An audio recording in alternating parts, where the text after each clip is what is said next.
All right, hello. Welcome to Adventures in Lollygagging. We are playing One Ring Second Edition today, continuing our Waking of Angmar campaign that we've been doing now since like December. So this is, I think this is like 6 months of this. It's been a lot of fun. And tonight, I gotta switch the name. Thanks, Roger. Completely forgot to switch the name of the stream. Different free league game. We were playing some Death in Space last night, but today we're playing One Ring. Cool. So, yeah, why don't we do, while I fix that, we'll do some character introductions as per usual, and I can go ahead and fix the, are there hobbits in space? Sure. There Why are not? now. There are, yeah. I mean, why not? I mean, I would imagine, like, They're called squats. they're called school. Jeez. Okay. All right. We'll get copyright strike for that. Oh, there we go. We're in trouble now. Okay. So I mean, I don't think Australis is here, but Australis keeps trying to get me to mix xenomorphs and in Lord of the Rings. He keeps wanting me to put xenomorphs in the Shire. So why not the other way around? So there's that. Both one. There's both also One Ring and Xenomorphs Alien and freely. Scooby-Doo that was requested. Right on. Okay, let's do some intros. I'll switch the title of the thing, and you all know how this works. So, Long, tell us who you're playing. Yeah, I'm playing the Dwarf of Durin's Folk, Folloy. I'm a treasure hunter. I shadow path some dragon sickness. Haven't really encountered that too much. And I'm pretty greedy on that hope still. And that's me. Right on. I think you're taunting me. Haven't encountered that much yet. A lot of that, a lot of that is because you all get bailed out by a lot of. The audience really has made you all a little sturdier, and kept you from the shadows. We're just more lovable than you, Jeff. I don't think that is accurate. Melissa and I are not a part of this, Jeff. I think that's always No. very clear, of which way the lines go. The four of you are a team. I thought you all Okay. had my back. Dragging us down. What the fuck? Just throwing Steven under the bus. Anyone see that bus go through? All right. Next up, Ashley, tell us about Gilly. I'm playing Gilly Kettlegrass. I am a Bree-blooded hobbit. I am a scholar. My shadow path is Lure of Secrets. Speaking of shadow, I have 6 shadow points at the moment. 2 are shadow scars, 4 are temporary. My hope's okay as of now. We'll wait to see how that goes. And yeah, terrified. We encountered a horrible thing in the lake, again in water, and swimming's Yes. not my strong point. Maybe everyone should just stay away from water. I mean, it's Yeah. the campaign. Yeah, That's gonna be my making a new lot of shadow Jaws scar jokes. if I get one. Is I'm scared of water. Yeah, we've been making so many Jaws jokes the past week. I didn't realize it was going to be such a like Jaws reference, bigger boats, that kind of thing. Yeah. Oh my god! But no, it's true. And so we've been doing for the spring. We've been doing our Jaws crossover. You're just gonna get. I'm gonna get Quint. I'm not sure. Ashley, Long. I think have you Floyd seen would be Jaws? Quint. I have seen Jaws. Yeah, of course. Okay, I wasn't sure. Would he be? I thought he would be like. Yeah, I guess he would. Yeah, He's the that makes hunter sense. of the group. Yeah. Yeah. Yeah, and Ashley. I think Ashley would probably be Hooper. Right. Oh, absolutely. The Yeah. scholar for sure. Yeah. And then Erennial would be how do I forget his Brody. name? Brody. Brody. Yeah. Yeah. Chief You know. Brody. And you. Then I would just be the boat, I guess, that just sinks and I dies. don't Are you know. the mayor? one of the you one the of the mayor? yellow ballast tanks or something. Yeah. Literally slowing everyone down. That's all it is. That's all it is. No one's very happy to see you. Oh goodness! Constantly trying to get rid of you by throwing you over the boat. Yeah. All right, let's keep going. Melissa, tell us about Iridial. So Reneal is our champion ranger of the North, Shadowpath Curse of Vengeance. As chat pointed out, we have not yet seen a bout of madness in our game. So there is that someone to look forward to at some point. Doing okay with hope, but I did take some damage, so I am creeping closer to weariness, as it were. Yeah. I would really like for all of you to start thinking about what's good for the stream. And we really need to explore these Bout of Madness, Shadow Path, and Death rules. Just gonna have to throw that out there. So I'll take one keep for the trying. team. Oh, that's it. There you go. I mean, Long did it twice last night in our Death and Space game, so he's off the hook for today. I've filled my quota. For sure, and more so. All right, and finally, Stephen, tell us about Erebon. Erebon, child of Eru, elf of Linden, exiled, somewhat self-imposed, somewhat not. He's a very sad elf, but proficient with a great spear that's about 1.5 times his height. And he's the newcomer to the group. The newest. I mean, you've been here. I mean, you've been with them for a while at this point. You know, I spent the winter with him, I guess, but here he and keeps there. his distance personally. Everyone kind of went and did their own thing for a little while, but yeah, you guys ran into each other here and there. Yeah, you were adopted. Sure. And definitely regrets. They're like, oh, geez, is there a lemon law? Can we get a different elf back? No, he's great. He's great. Erebon's great. Yeah. So let's dive in. So anyway, let's just jump right in. Massive, horrific creature that you all know about attacked. Like we started last week with it. It is attacking these fisher boats of Eskerdale. This was shortly after you were introduced to the villagers, and there was like this weird prophecy that you all were harbingers of doom, and then you had your council, like with the village chieftain Morven. So almost immediately after all that happened, this giant creature that is sometimes whispered as the doom of the Nenuial, the name of the lake, attacks these fisher boats. It's something that's never happened before. You all assisted with the rescue of several of these Eskerdalians, but some of them showed some animosity towards you. Others were very, very thankful, but some showed some serious animosity, and like they specifically were pointing to Corlys's, the Corlys being the old woman, the foreteller, and sort of pointing to that like this is proof. Back in town, tempers flared, arguments severely ensued, and everything was inflamed, even more so when Reynald, one of the leaders, not the leader, but one of the leaders of the village, arrived carrying to like the sort of the center of the village of Eskerdale, carrying the deceased body of Morven, the village elder that you had just spoke with not that long ago. So factions started to form. Some folks saw the attack of the creature and the death of the village elder as like just, validating Corlys's predictions and blaming you all for it. And like Reinald was part of this. So like Corlys and Reinald had their own sort of faction over there. But then there were others who defended you, calling your efforts heroic. You managed to convince Demelza of this as well, despite the fact that Morven was her father. And she decided to, amongst all of you decided it was probably a good idea. You got smuggled out of the village. And you stayed in the cove where the elven ship was. Mudan, who had a kind of a teenager who had attacked Arenial and blamed the Dunedain that were at the center of the lake for like the death or disappearance of his sister, he agreed to help, escort you around. In the morning, you headed out into the lake, and en route to, I think you decided you were going to go into the ruins of Enuminas, but this like obscuring mist kind of crept up around you, kind of caused some problems here and there. I think you saw the Ashen ship once more in the mist, but didn't actually alert them to your attention. And midway through the journey, a couple hours in, waters grew really choppy, and this massive creature that you've seen before assaulted your boat, threw a couple of you overboard. You fought it off. You even wounded it a little bit, but it inflicted, I think, decent damage to all of you and to your boat. Kind of puncturing the hull. I think it broke the keel as well.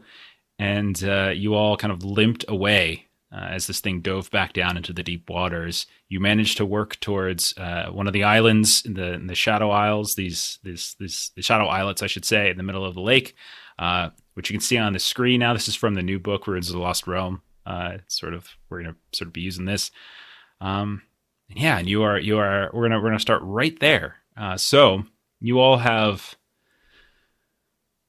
You've kind of traveled south and then kind of drifted eastward. You found this island in the mist.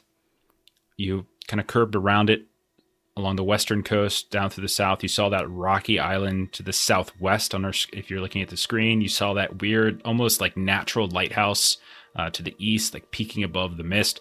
And you curved around and you found a shore where you could park your boat. And you remember too that there were these kind of old pillars to suggest like this was once, there was ruins of something here. And you saw a boat kind of flopping around tied to one of these pillars. So that's where we'll start. What do you all want to do? I did have a question about that boat. So is that boat on top of the water, or is that boat submerged under the water where it's tied down? Yeah, when you get a little closer and you look, you can see that it's still somewhat... you can definitely tell that it's kind of floating on the water a bit, but looking at it relatively closely, you can tell that it suffered some pretty severe damage, much like your own. You can see that a lot of the planks that are sort of bowing around on one side have been ripped. There's certainly some heavy holes or scratches in the boat that are suggesting like water's coming on, and you can see that it's filled with water, and it's in relatively shallow area, so like it's kind of still floating. It's meaning like it's not in good shape. It would also need to be repaired if you wanted to use it. So we may not be alone.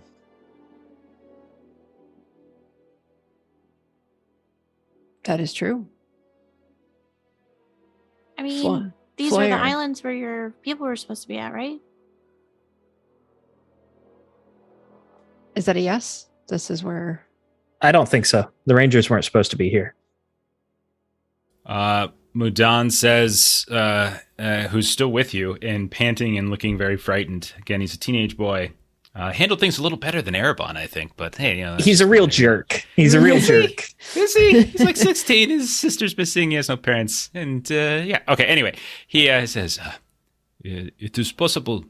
We do not know which of these islands they decided to settle on, but there are several here. Some more hospitable than others. We, most in Escadale, do not come to this place. It is... And he kind of just tries to, kind of thinks a bit, and his face kind of grows dark. There is curse here of some kind. It unsettles those who come. But they are here, maybe somewhere, not this island or another.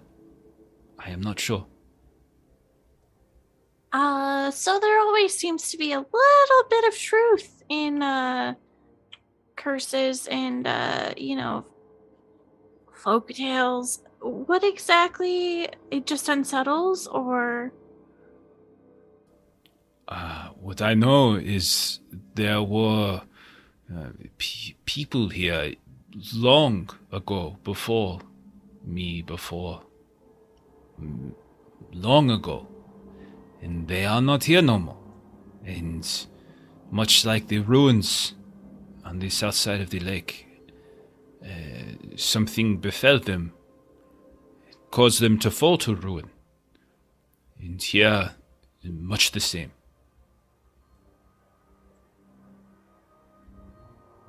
Okay. And Gilly kind of nods, and then she's gonna go and like make sure he's okay.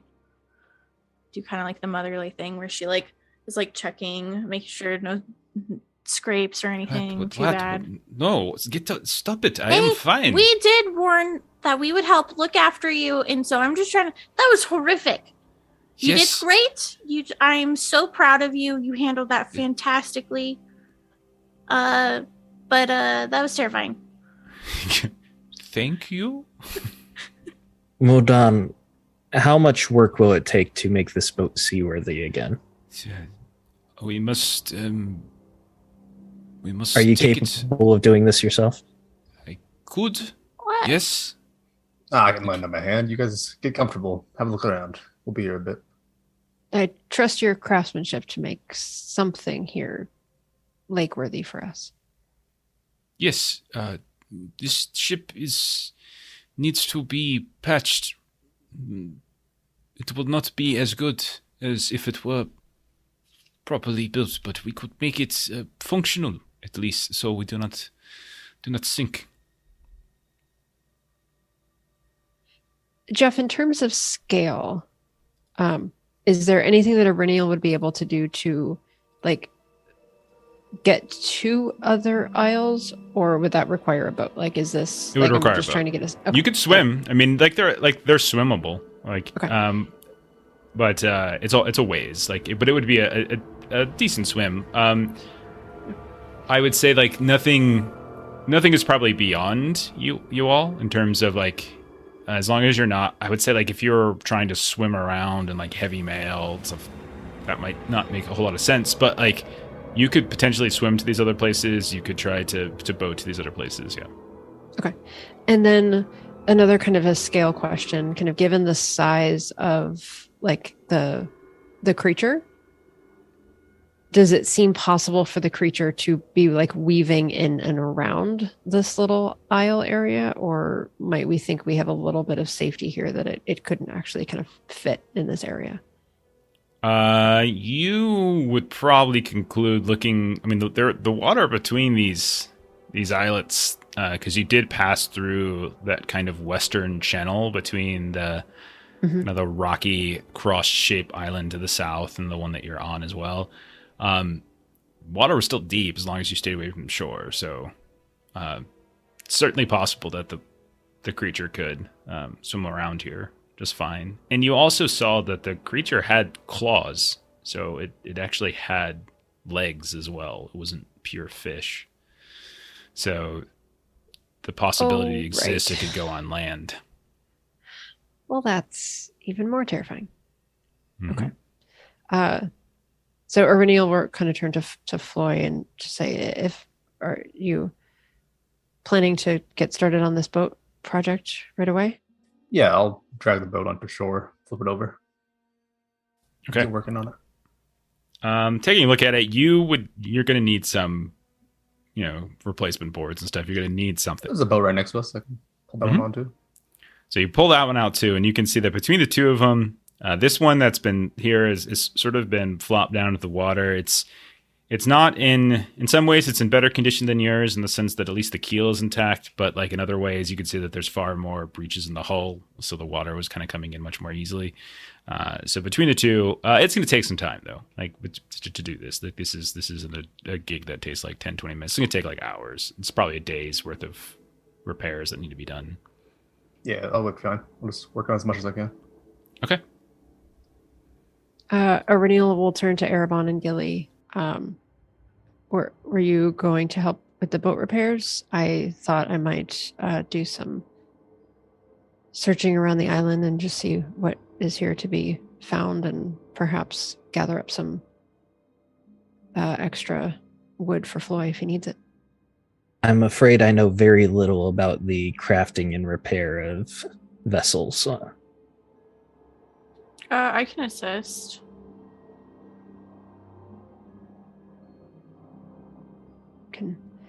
I'll plan to can certainly come with us as we traverse around this isle and see what is here to be found. I'll follow you. Okay. So Irviniel and Erebon, you head into and Gilly, I think too. Further in. I thought Gilly said she was helping with the boat. Yeah, I said I could help fix the boat. Okay. Oh, so sorry. that you and Floy are near shore, and then Irviniel and Erebon are heading further inland. First thing you notice is you're moving up the shore and kind of taking up the ridge up to the higher peaks of the island. You notice that the shore is actually littered with debris. You can see broken weapons, scraps of armor, clothing. All of it is like none of it seems very old. Like none of it seems to be in league or in line with the pillars that you're looking at. These ancient pillars that are sticking up where likely a dock was or a pier was connected, but the pier itself is long gone, but the pillars remain. Now they're here. They're half buried in the sand, but there's definitely the signs that somebody has been here. And And you can tell that there's also what looks like these huge sort of swaths in the land where like something kind of scooped or kind of clawed through it. But you do see Is that this like in the sand, or is it like further in where the dirt? Okay. Yeah, so there's a fairly nice shore right here, and like there's a nice place where you can kind of park, but then you can see that the ridge kind of goes up a bit higher. And you do see like a trail going up a ridge. The gear, does that seem to be like human made? Yes. Erennial, would you recognize any crafter's marks or anything on this equipment? It is unlikely, but can certainly see if there is anything You can roll valuable. craft. You want to roll craft? It's fine. Might be able to piece something together here. Let us see. That's a no. Yeah, you can't really recognize any crafter's marks. But in terms of like the general make, it's just like what you wear. You know, it's got that kind of wanderer, nomadic, Dunedain feel to it. It doesn't look like this has been crafted within some, city forge or anything like that. Jeff, real quick, can we say that it took an hour to rest before we went off to do this? If you all want to rest, Erebon was not willing to rest an hour. He had to press on right away. I'm kidding. Gotta go. We've got theater. Erennial was trying to rest, and Erebon's just like looking at his wrist the whole time. Come on, let's go. Okay. Erebon's just off in the corner singing My Chemical Romance to himself as he's crying. If you all want, you can take you all can take a short rest for a little while on the beach. Also, the gear that we're looking at, there don't appear to be any body parts in the gear, correct? It's just thrown about. Go ahead and roll scan. Because I am so good at that. Short rest, can we still get hope back? I think so. I think it's any rest. I think it's any time. I'll double check. For the fellowship point spend? Yeah. Got it. It is. You can spend fellowship points while resting, so it doesn't say which kind. Yeah. Melissa made a very good point about how I have to actually start spending hope. I'm going to spend a hope for Elven skill to achieve a magical success on this. Okay. Ooh. You notice a few things. You notice that some of the armor and the equipment here has like very dark stains. Nothing recent, but you would be able to deduce pretty quickly that likely this suffered terrible wounds. Some of these sort of leather jerkins have been ripped and torn asunder, and likely there was a chest inside of this jerkin, and likely that's what's resulted in the stain. And you probably find at some points, kind of buried in the sand, the decayed forearm of someone. Does it appear that like these wounds and ruptures were made by a very large creature, like the one that we saw? Yeah, it doesn't look like smooth cuts of swords or anything like that. No, this definitely looks to be like horrifically ripped or clawed or chewed or something like that. And likely there's also, signs of, crabs and things and other wounds that are more likely just scavengers, like animal scavenging. But you can tell, like, this was most likely the creature. I spent 1 fellowship point to get a hope back. And since I have my art of smoking, I get 2. Okay. And Erebon and Gilly, you can hit there's the auto rest button on your character sheet if you wanted to do the short rest. There's no reason not to if everybody else. It doesn't actually do anything for me. Yeah. Oh, you didn't lose any endurance. That's fine. Yeah. Yeah. Jeff, you think you could take Erebon out? I got it from the last very time easily. we slept. Very easily. But you guys watch as Gilly takes her pipe out, and she's just chilling, and she's looking around, and I want to make sure I'm looking. Are we in like a cove-ish area or kind of like a cave? You're on a Or is it beach. just a beach? Yeah. Okay. It doesn't look like it's like that horrible monster's nest or anything. You don't see anything that suggests like anything that would be the There's not, like, a equivalent pile of, of a like, larger bones. version of a creature's nest. No, you don't see anything like that. Okay. You get the sense, though, a battle took place here for sure between, with everything that Erebon and Aurenial found. Like something happened here, and then looking at what happened to the boat as well. Are there any tracks like leaving this area? Would that be like a hunting or awareness? Yeah, Or maybe there's some like marks carved in like trees or something? You don't notice any signs of tracks, which isn't to say that there wasn't once tracks here, but there's none that have been made recently. There's rain. Time has passed. Time has passed, likely, and so it's possible. There is a clear, like, there is a trail. When I say trail, I don't mean like it's it's. When I say trail, I just mean like there's a natural walking path that seems to leave the beach and goes further up into the island. Aurenia would like to see if among anything here that's maybe in slightly better shape, because I'm assuming, and maybe I'm wrong, that Mudon doesn't necessarily have like armor or like a weapon with him, or is he fully? He's probably got like a fisher knife. He's a fisherman, so he's got like maybe a knife or something at best, and some very basic. Do we trust him with the weapon? Just saying. I have made my peace with him. I think that we will not have another instance of his anger toward us. So I want to see if I can find something that maybe we could kind of outfit him with. Sure. Maybe like a jerkin or, a weapon or something. Sure. I think weapon is more likely. I don't know if he probably wants to wear any of these clothes that have been ripped apart and have old bloodstains inside of them. But yeah, you can find like a short sword somewhere or an axe. Yeah. Yeah, not a problem. Okay. So if the hour is over, Reniel would like to press on and see what we can find in this area. Okay. Now, judging from the time of day, you got a couple hours probably before the sun really starts to beat down. So you have a couple hours to explore it. It's a fairly large island. It's definitely larger than the other two that you have clear sight of. And then every now and then as you get a little higher and higher, you can kind of look off to the north and you can see what looks like another island not too far away. This definitely looks like the largest of the ones that you can witness. It probably would take more than a day to fully explore it, but you can probably get a decent chunk in the hours left in the afternoon. So I'm going to ask is the two of you can roll explore. Floy, Gilly, you can roll craft. So as you are working on the boat, so that's the tasks that are at hand here. Okay.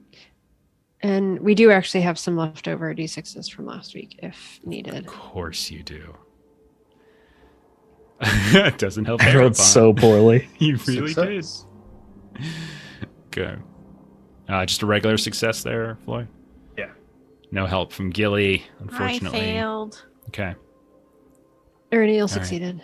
So, and with a great success. Okay, so what we'll say is with a regular success, Floy, you're able to kind of break down one of the boats in sort of its parts, and Gilly, you're giving a hand, handing tools, like holding things here and there, helping him sort of bend. Mudon's also there, able to help you. And you're able to essentially deconstruct one of these boats. And that's going to take... I should have asked if I could use Mudon as an extra dice. Yeah, I thought about that afterward too. You see him over like on top of a rock somewhere doing like Karate Kid stuff, except instead of doing like the crane kick, he's just got the sword out. And then as the sun comes up behind him, you see him just staring at the two of you while you're working, and there's just evil in his now. He's I knew it. The two of you come back, and where's Floyd and Gilly? And he's like, oh, the monster got him. The monster as he's soaked in blood. And he just says, no, the monster never left. And that's the end of our campaign. I am the monster, old man. Exactly. Stab Zarvon. So All right, so you're going to be able to deconstruct one of them, and it's probably going to take you another like half a day in the morning to piece it back together. So that's what you'll be able to accomplish in this afternoon. For Erebon and Aurinial, with a great success, you're able to sort of traverse the island a decent chunk of it. You do realize that there's it gets quite high actually. Meaning you can find what looks like these almost. You're going to feel like they're almost like roads in some way or paths, like they're old. And every now and then you actually see like this little gleaming bit of stone, cobblestone every now and then, suggesting that maybe there once was and it just kind of was overgrown here or there. Some places that are more exposed to like the eastern side of the island are a little bit more worn down, and others are kind of overgrown with vegetation. As you start to explore the interior, you see that there are some very, very tall trees, and also intermixed within these trees, you see these old columns, similar to the ones by the pier, similar structure, similar stone, not also different from what you saw when you were first exploring the island and you encountered those strange sculptures in the Warg on the western coast. So you're seeing a lot of these ruins overgrown completely. And you see that there's a sort of a section of the upper peaks of the island itself that almost has like a vegetative canopy as these vines and branches have started to grow over. And you can also see like what almost looks like these blocked portions where lots used to be. Like likely there's buildings that were once here, and then there's half walls that look to have been overgrown with vines that you have to do a double take to realize that's not just chunks of rock, that is stone. And you get the sense that these were likely homes. You see courtyards still peeking out from beneath like the natural weed growth and flowers. And both of you roll an awareness test.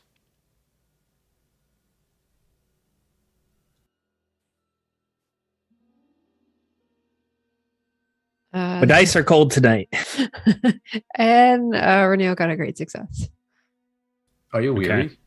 Stephen? Because I think No, your not. threes and twos aren't being counted. Yeah, check your character sheet. Make sure you don't actually. It does say I'm weary. I mean, we're weary of you, but let's see. And you rested, right? It didn't say. He said it didn't do anything for him. There. Yeah,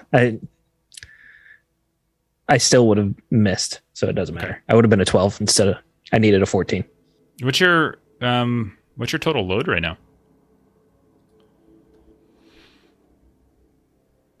Your load's, It's not that high. it says it's 21. And you have 26 endurance. So with that combination, you most certainly would be weary. Well, not weary. I don't know why it Just says load 21. is less than endurance, so not weary. It's equal to or lower than your total. Right. It occurs when your current endurance. My load should be 16. Oh yeah, sorry, because he healed up. Yeah. Do you No, have you should be miserable, poisoned, and wounded flagged? Oh my goodness, Jeff, what are you doing here? I didn't do anything. It's you. It's your character sheet, man. No. I looked at him backwards. He's got 26 endurance and 21 load. So yeah, he's fine. Yeah. Yeah. There you go. That's better. Even so, I don't think you deserve to pass for making mistakes like that. I failed no matter what. The math didn't work anyway. You okay? So Aurinial, you notice as the two of you are exploring, you find these these pavilions, these old ruins of these like circular pavilions. You can see the columns that likely, almost like a colony around it, have all been worn down. You can see the kind of vegetative overgrowth. You see what looks like a body lying in one of them. From a distance, they definitely, and it's very dark because the overgrowth is kind of blocking out some of the sun. It's overcast today, so like it's kind of hard to see too well, but it definitely looks like there is a body in here. Aurenial is going to point that out to Erebon because he's kind of looking in a different direction. And so Aurenial will kind of get his attention. Always. And his belly button. Got some lint in here. He's kind of- He's just looking at his feet as he walks. Yeah. I think my left foot is bigger than my right. I can't see anything through all the tears. Trips, stumbles down the island, drowns. There appears to be a body here, and this is well away from the battle area that we saw on the beach. Perhaps a wounded survivor? Should have been a long way to drag themselves, but and Aurenial is kind of in the back of her mind always concerned about like kind of the stories of Mudan's sister going missing. So let's go over to the body to examine it. Yeah, Sure. I'll ready my spear just in case. Okay. You get up close, and you could tell from a distance that this looks like this body has suffered severe harm and weathering, like it's been exposed to the elements for a not insignificant time. You can tell that there are old wounds, some very severe. You can actually, the clothing is shredded. It's likely, I'll kind of carry over some of your other rolls. It's several days. It's probably been exposed, you would think, maybe longer, maybe a couple weeks at most. But you also notice as you get closer that it is a man. So it doesn't appear to be Mudan's sister. You can see that on the ground, just a few kind of feet away, there is a sword, as if like the man was kind of reaching for it or dropped it as they collapsed. That is what you see. Aurenial would like to kind of examine this closer to see if this appears to be a ranger. Okay. Yeah, you kneel down and you take a look at the sword. Sort of same thing as some of the equipment down on the beach. Same in terms of the clothing that he's wearing. Like it all has kind of that same feel to it. You even kind of roll them a bit just to see a better look, and you're pretty sure just from the look of the face, just from the body, even though the face is sort of weathered a bit. Definitely an older man, probably, similar in age to Talendil, and has the look of the Dunedain. A longer face, strong brow. So Aurenial will turn back to Erebon, and this does appear to be a ranger that found his death here. He must have been very strong to make it this far in the island.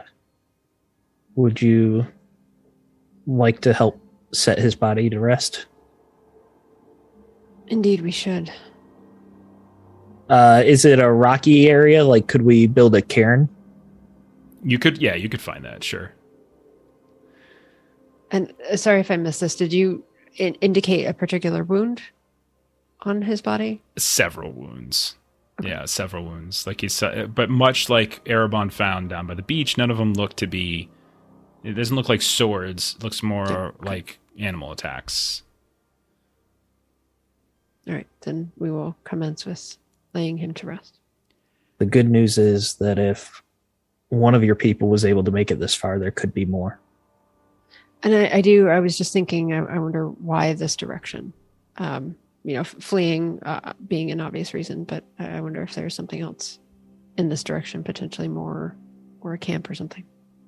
I would wonder also if they were being pursued. Otherwise, they would put their own companion to rest.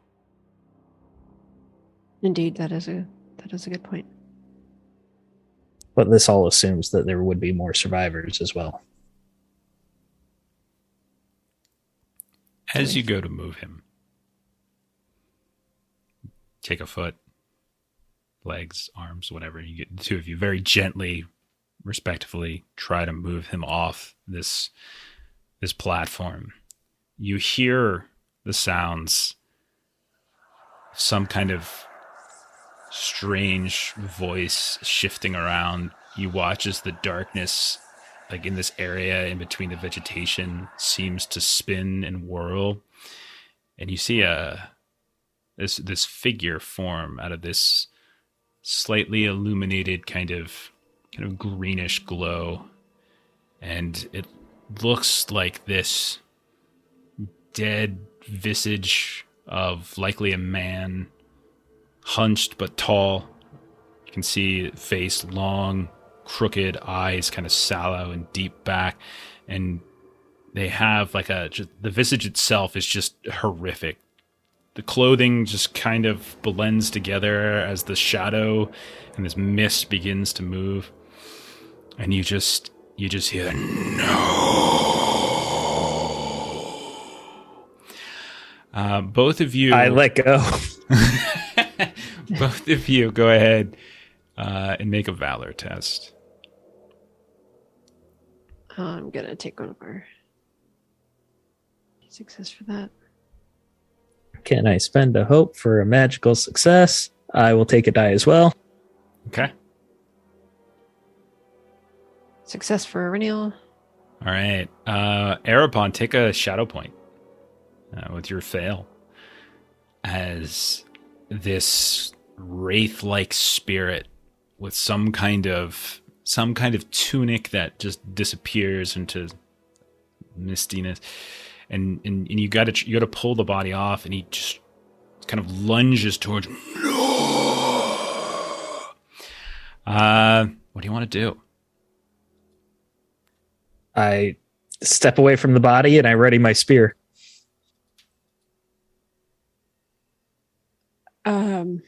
And Reniel will do the same, but sort of just quietly sort of ask what is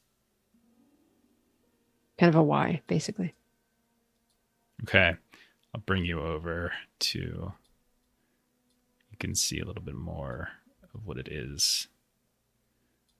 Erebon also had a little as the ghost was coming at him. That's hilarious. Okay. So as you kind of reach out, grab, mist kind of swirls. Erebon, you step back. You're like, you can feel this like wash of fear come through you, and you kind of pull the spear out ready. Reniel, you grab your sword, you pull it out. But then you say why of some kind. Is that what you? Yeah. Okay. And then you just see the face kind of contort in sort of pain and anger. It's like, is mine, and lunges out at you. We're going to go into initiative for this. Okay. I commend you for trying to talk it out. Don't have to stop. So no opening volley, as you're too close to each other. We'll just go right into some kind of some semblance of combat here. What do you want to do? What stances?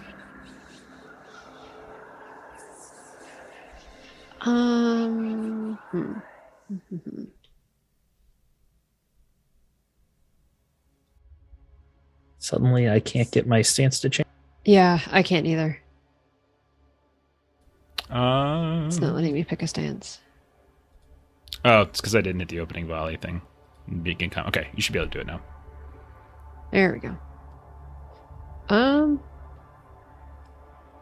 Sorry, I'm pulling up the combat notes real quick. Definitely defensive for me. Coward. Always. Coward. You know who didn't go into defensive? All those elves that you found in that grove, that special grove. None of them went defensive. And that's why I'm not in that special grove, because I went into defensive. And you never will with an attitude like that. Okay, what are we doing, Melissa? I'm going to go into defensive also. Okay. Okay, you two both are in defensive. Whatever. Wait, you don't give want. her trouble? Because she at least mixes it up. You're always defensive. What do you want to do? There's two of you. This thing kind of lunges out at you, saying, "Mine." What do you do? Do you want to go first, or should I? I was actually going to do a protect companion, so Okay. I'll go ahead and stab with my gray spear. All right. Go ahead and make that attack ill-favored. As this thing moves with an alacrity you were not expecting.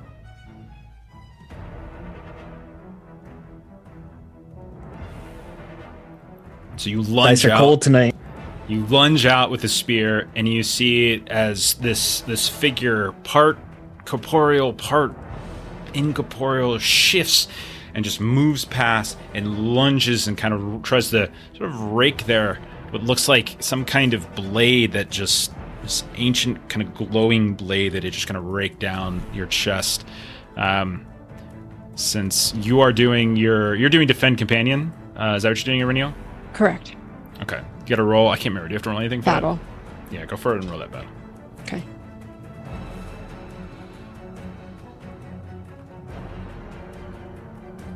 Great success. Okay. Nice job. So that should mean I get. Trying to remember.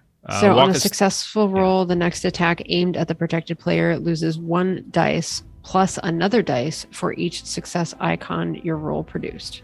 Okay, so that's 2 total. 2 dice. Correct. Yep. All right, so I basically lose all of my bonus die. I'm basically just rolling a feed die. Only So- against Erebon. Yeah, I know, but that's what it's going after. Yeah. And you, as it lunges out at you with this almost looks like a corporeal blade as it's just coming down to strike Erebon.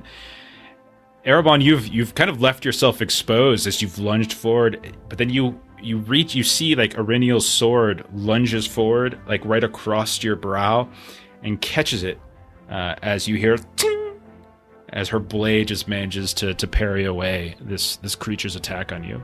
All right, another round. What do you want to do? And on the Ireneal. And Ireneal will just try to kind of argue back, not yours.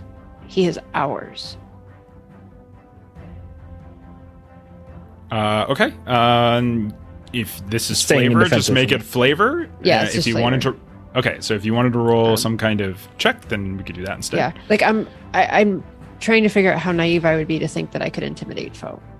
Like, is this actually going to be effective if I try to do You that? specifically, since I think you have special lore. You know that undead usually intimidate tasks don't really impact them was most of my the thought. time. Okay. but, Then it's just flavor.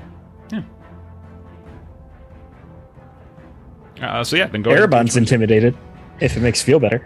All right, I'm gonna go open this time. Okay. So what are you doing with your open stance? You gonna attack? Yes. All right, go ahead and roll it. And I'm trying to remember what, because I do have enemy lore champion for undead. Mm-hmm. Gives you knowledge of characteristics, habits, strengths, weaknesses of chosen enemy. And That's it why is I told undead. you that's Got it. why I just told you intimidate Okay. task wouldn't Okay. work. Yeah. All right. Then I am going to attack with my sword. Let me make sure I do it in the right place.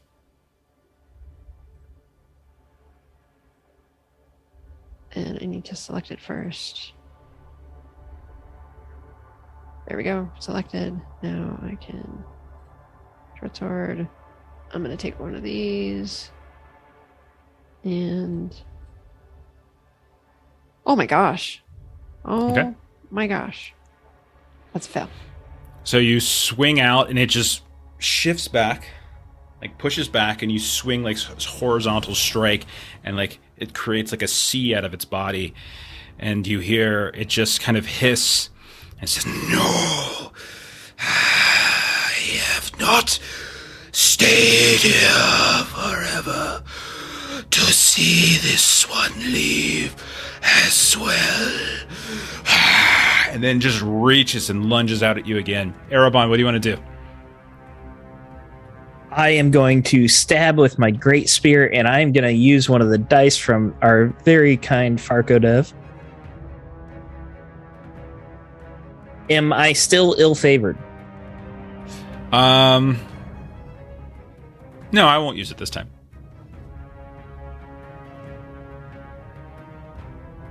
Oh my gosh. Dice are cold. I didn't think I needed it. Oh, I've Wow. not succeeded at anything yet. You like So you- threw him in the freezer before You he Yeah. lunge at it, and it just spins. Aurelial, like this surprising skill to this creature, like this quickness, like parrying, sword fighting, and then it's going to go at you actually this time. And it will swing. Every I'm creature going- looks pretty skilled when it's fighting Erebon, let's be honest. I'm gonna use a hate to get a bonus die and roll. That will be a great success. Oh no. Where is Floyd when we need him? He's fixing a boat right now. I believe I have a piercing blow with a 10, don't I? That does look like you do. Yeah. You don't have a shield or anything, do you? I do. Okay. You do have a shield? I do. Let me see if that actually can. Okay. It's going to try to. Yeah, it's going to smash your shield. Make a protection roll. As you put your You shield got more dice up from to block, Farco Dev if you need them. Yes, As thank you- you.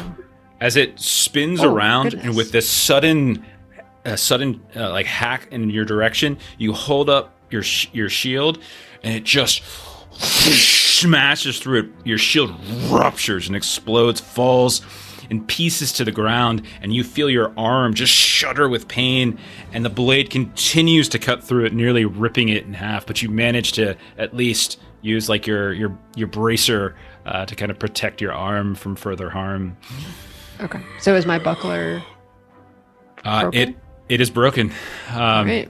And it'll say, "You will join the torment as well. I shall not be left alone again." And a new round. What do you all want to do? Alright. Renil's going forward.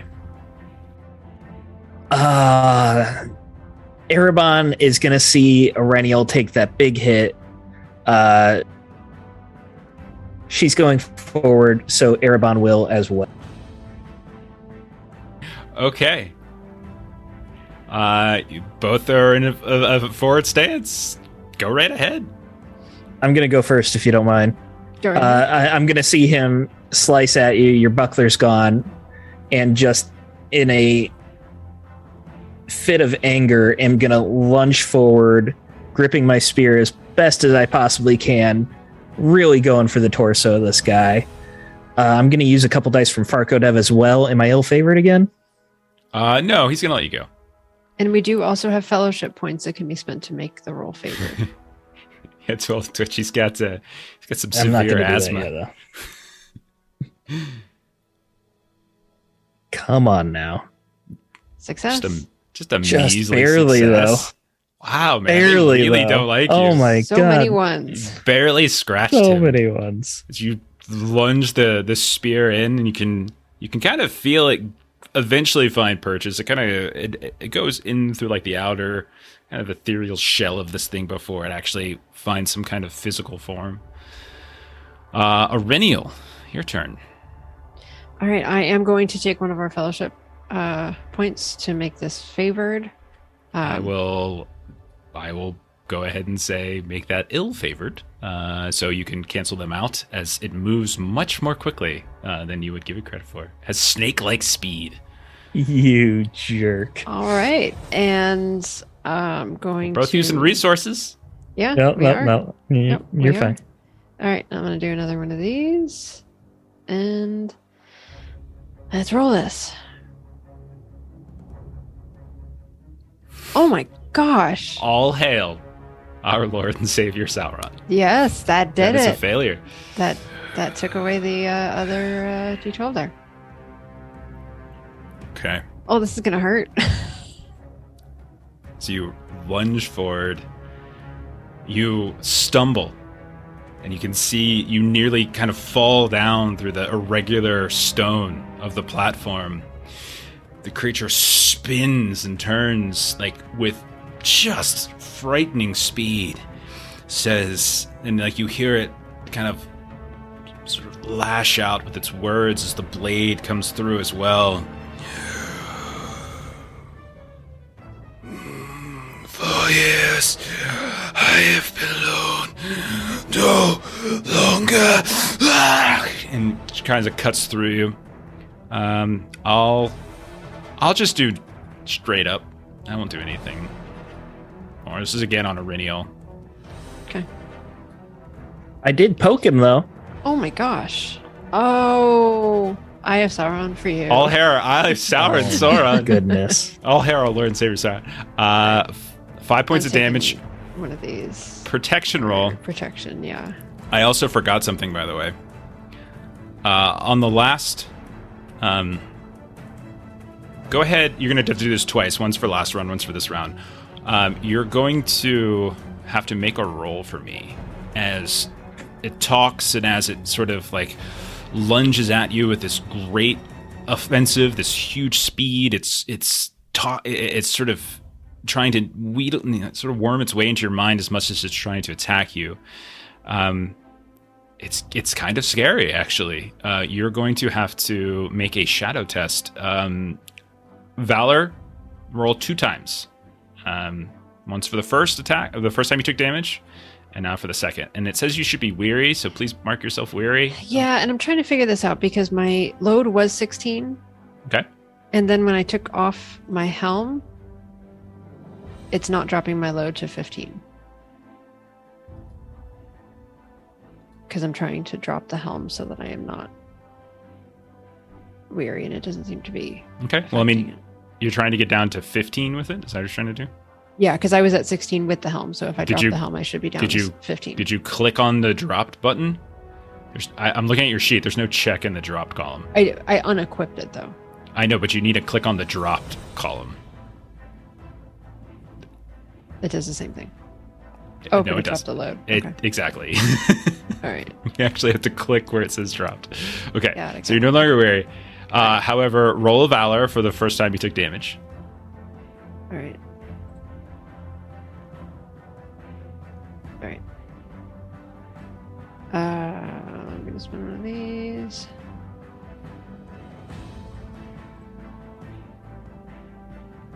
Success. Okay, and now do it for the second. This second time you took damage. All right. Valor again, right? Yes. All right. I'm going to take one of these. 'cause I You feel got like this. is gonna You be got this. bad. Using all of the die. Okay, both times you managed to withstand. I mean, while you're not able to withstand the physical assault, like the kind of like assault on your inner spirituality there. All right, new round. This thing's kicking your ass. What do you guys want to do? Yeah, and just to be clear, I had not dropped the buckler, so I was able to put my helm back on and still not be wary now that I did it the right way to actually drop the buckler. That's fine. What do you want to do in this turn? I'm gonna stay forward, and I'm gonna be very upset and try not to cry. Okay. Aurenia, what do you want to do?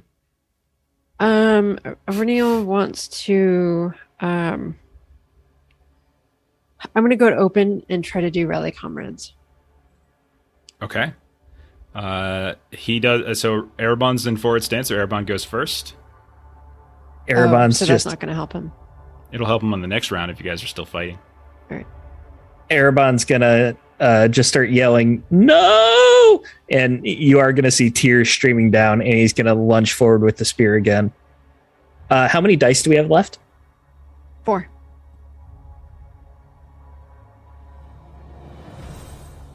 I'm gonna use 2 of them.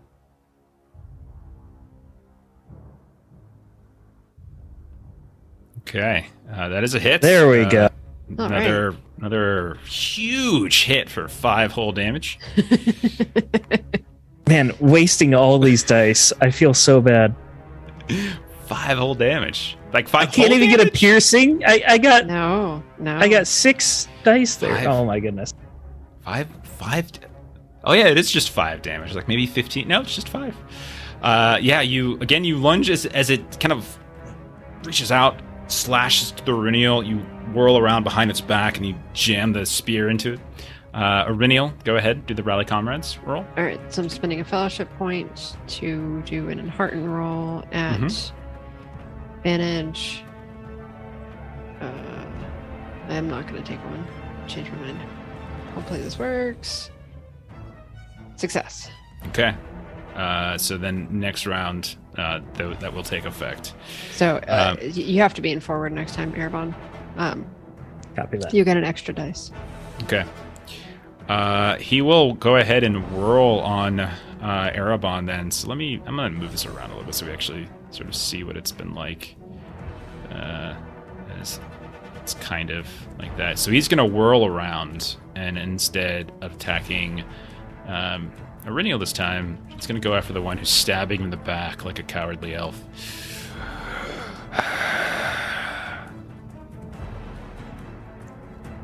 Okay. Trying to see what else I have I can do.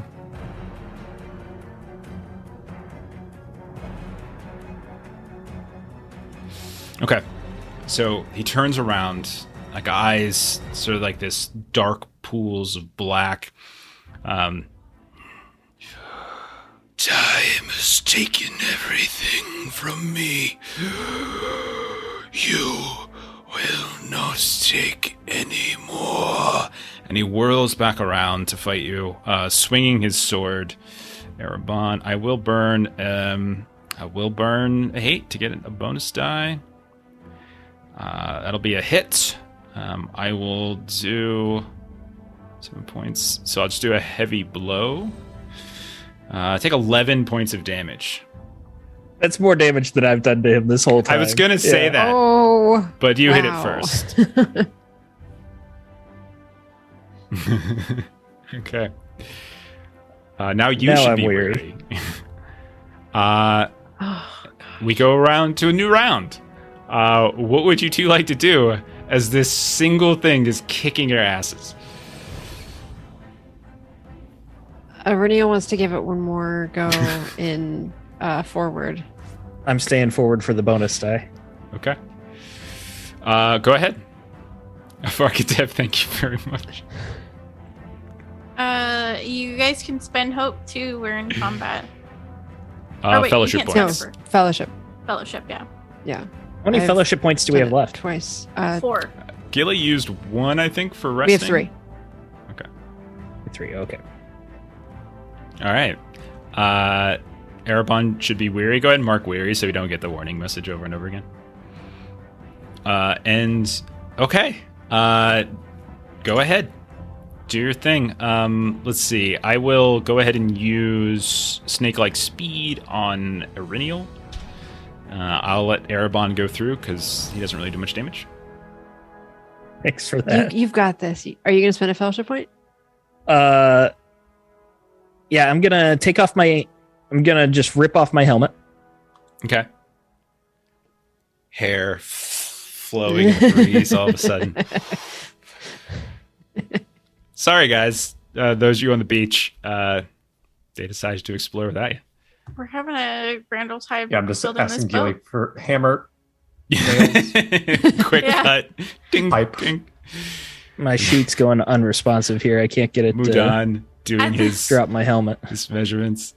Gilly's doing like, his- so what were you doing over winter holiday? Like, I didn't really get to hang out with you. And she's like writing in her book with one hand while she's handing him things with her other hand. Jeff, can you drop my helmet for me? It's not working on my side. Yeah. I'm not. Oh. I just deleted it. We'll put it back later. It was. Oh my goodness. The buttons weren't working either for me, so I just deleted it. Okay. That's one way to do it. Am I still weary because my endurance matches my load? Yes. Yeah, it's equal to or under. And I can only drop one item a turn? I don't think there's a limit. Then I'd like to rip off my short sword too, off my belt. Okay. So you like stumble back. I am no. Well, actually, I am a man. And then throw the short sword off to the side. I am no man, I'm an elf. I am a man elf. It's not deleting for me either for some reason.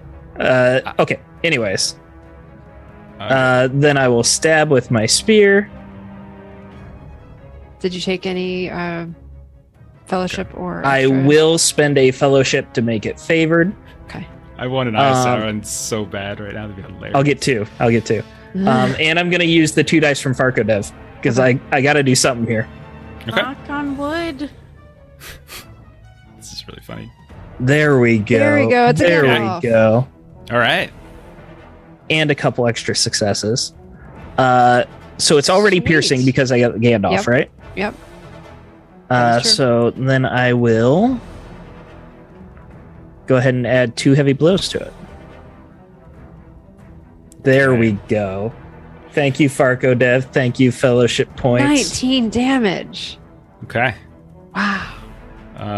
Yeah, I'm all just right. ripping all of my gear off, just dropping everything, and then I flip my spear around so it's facing down, and I just jump and stab down on this guy.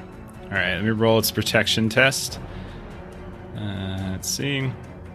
It is protected. As I pass against, so as you try to like kind of just literally impale, run it through, you feel the blade of the spearhead dip into the back, but he just reaches around and spins and just plucks the spearhead free, so you can't drive it any further. You still manage to do a significant amount of damage to him, not enough to actually really harm him, but yeah, he's still standing as he whips around. I trained with the greatest warriors to the west. You shall not be my undoing, elf. Aurenial. Yeah, Aurenial's gonna hope that this roll goes better. Ill-favored. I'll spend the fellowship point Okay. to make it square. Okay. And I'm gonna spend the last 2. Okay. Man, I'm just milking all of these. Wait until I go ahead and ambush them on the beach while you guys are doing this with a big old monster, and they got no dice to spend. Oh boy.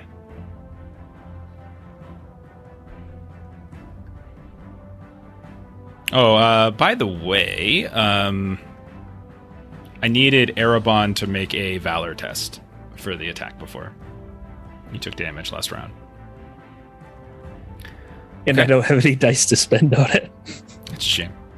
But you're so valorous, so it should be fine. Take a Yeah, point. that's a 5. Take a point of shadow.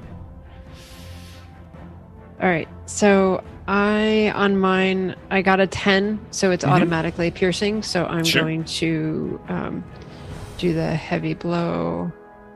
So that's 10 Okay. damage. All right. All right. I'm going to roll for the protection. He Damn. is protected. So you slash down, you feel the blade, and again, this creature seems like incredibly trained. Spins, you feel its free hand rip around your wrist and just almost breaks it as you have to pull the sword back before you can kind of drag it across and through. But as it lets go, you see it kind of falter and kind of and fall down to the ground for a moment. It looks like it's about, and it's got like its sword kind of up, its head kind of leaning against it. And it just says, "Long before you have I lingered, and long after shall I remain. Torment, my only companion. I will have more today. I will have more today. And it just stands once more, reinvigorated. And turns, looks at Auriniel. I have been steward of these isles since the great men of Arda walked them. The poor shadow that you two now are shall not infect them. And swings down with anger, with sadness and torment back at Auriniel. I will spend a hate to get a bonus die. And I will swing. This is targeting Auriniel. So I got the wrong person targeted. Let me switch that up. Redo this. Bonus die. Okay, it's a hit. Only 5 points of damage. Oh, goodness. He does. Everyone needs an inhaler. All these asthmatic jokes. Renio, you are weary. Yeah. I am. And a new round has come, and I mean, he looks unscathed. What do you guys want to do? It's up to you. I'm staying forward, and I'm yelling for Auriniel to run. You should also run. Run! You should also run! You shout back to one of them.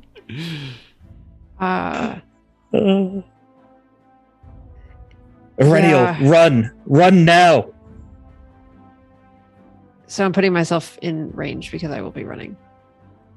You're running? You are running? Running is the wise thing to do. It is. Okay. I don't know why Erebon is not running, but... Okay. I'm We'll gonna find get there. out. I'm gonna get there. As it is now Erebon's turn. Erebon, what would you like to do?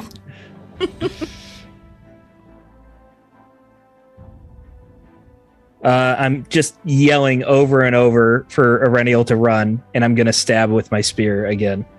Okay. Oh, Erebon. So brave. Yeah, right. I'm not gonna spend the hope because I might need, or the fellowship because I might need it later. Just straight attack. Oh, There you go. finally. There you go. It's Um, like 10 points of damage? Is that what that's going to be? I'm 10 gonna points?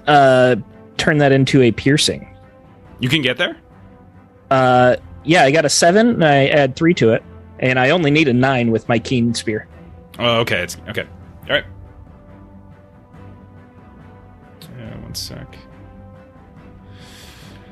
Checking one thing really quickly.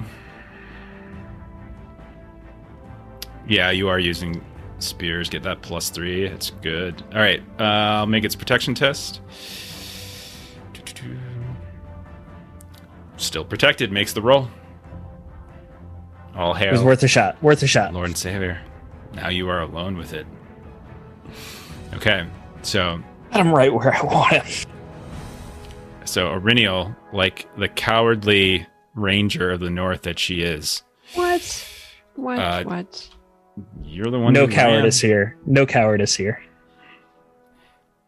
As you run away, you hear, "No, do not leave, not again, no!" And then he'll whirl on Erebon. You will stay with me forever. And he will swing down at the only target he now has. Been a good run, guys. Been a good run. Run! I'll Why just do a aren't you normal running? roll.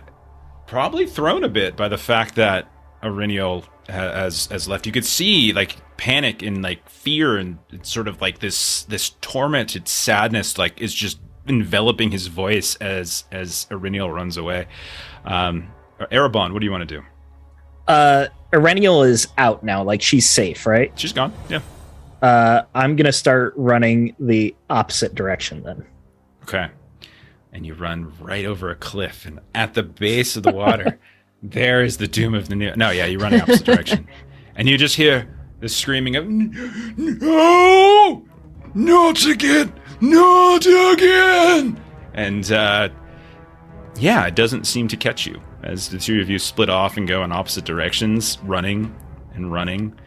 You hear it just sort of shouting after, like this just sadness in its voice. You hear it like begin to weep at a certain point as you descend down the bend, Aurinial heading back towards the beach, we'll say, and Erebon went in the opposite direction. So let's let Ashley and Long play for a bit, as we'll kick it over now. Are they in this game? Them. They are in this game. You guys, this is what happens when you split the party sometimes. Okay. Oh, goodness. So the two of you are on the beach. No awareness of what's happening. You spent a couple hours working on this thing with Mudan as well. Both of you roll an awareness test. And if one of you wants to use Mudan as a bonus, it's fine. I'll take him if that's cool. Yeah, it's fine. Okay. Floy, you're just too busy paying attention to what you're doing. Success.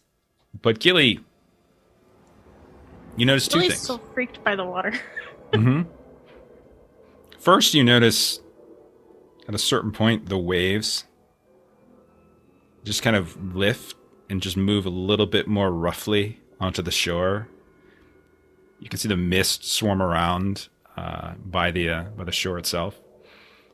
You see the mist is getting thicker now to the point where it's actually becoming more and more difficult to see your hands as you're working. You also hear the sounds of like sloshing water.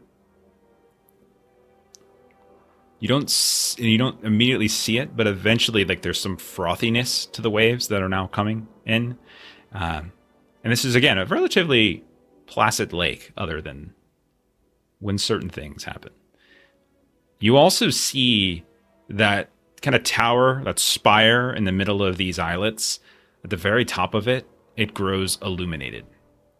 But you hear the sounds of this kind of frothiness, and then you see its remnants coming to the shore in the waves, and you see the light on the spire almost reflect. You see like a light just kind of shine down a bit in some ways and starts to shift and move. What would you like to do? Gilly's gonna insist that we hide. Because the first thing she's gonna think is maybe the monster or something's coming. Okay. If you say so, and I'll take cover under the boat. You're going to take cover under the boat. Okay, roll a stealth test. Gilly's gonna Gilly as try well. And again, someone can use Mudan, Mudan. That's fine. like up taller Okay, you guys. Okay. or high ground, I guess. Floyd Oh, no comes down. success. Okay. Success. Okay. So Gilly, you grab Mudan's arm and you start running up the trail towards the inner parts of the island. Switch this back over. And Floy, you quickly crawl underneath one of the two boats, looking for, trying to hide as best you can. Just go ahead and center that. And as you're waiting, you hear the sounds of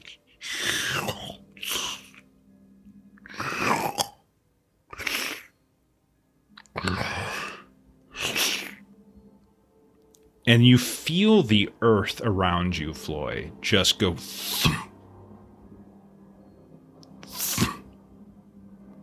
and as you're beneath this debris of wood and rock, you're peeking through it, and you see this massive, hulking, half fish, half lizard creature.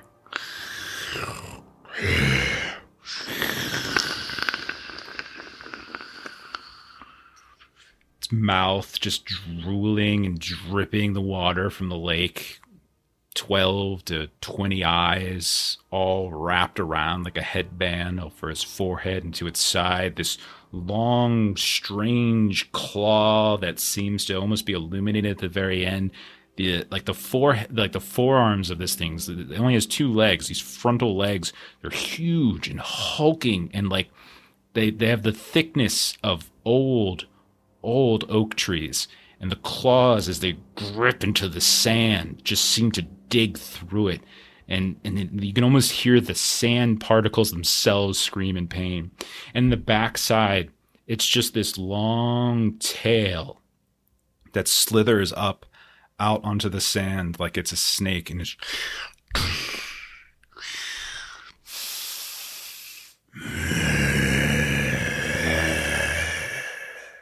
And it's looking, and it's stepping, crunching.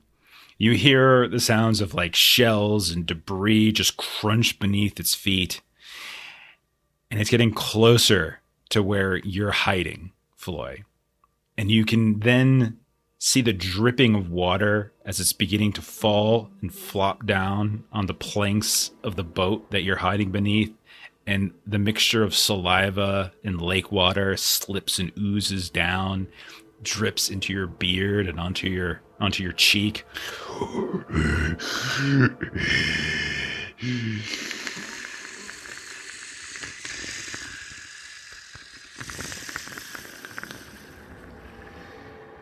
Looking more and more, it kind of tosses it around a little bit. You see like one of the claws just kind of backhands through a lot of the work that you've been working on.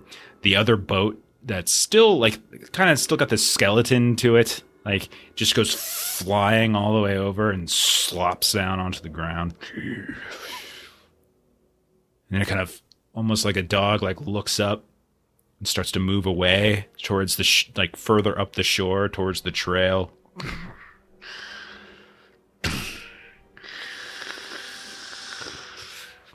Gilly, you and Mudan have like moved up the trail, found some high grass and a rock or two, and you're kind of hiding behind it, watching as this thing moves up. The eyes, like this sort of milky white, no lids, just this weird, and a few of them look like they've suffered some damage. You can even see like the scaliness, like fish scales here and there, where you all have recently done damage to it. You can see like this big impaled section on its kind of the underside of its left claw. It's looking around, and it starts to stomp into the high grass where you and Mudan is like,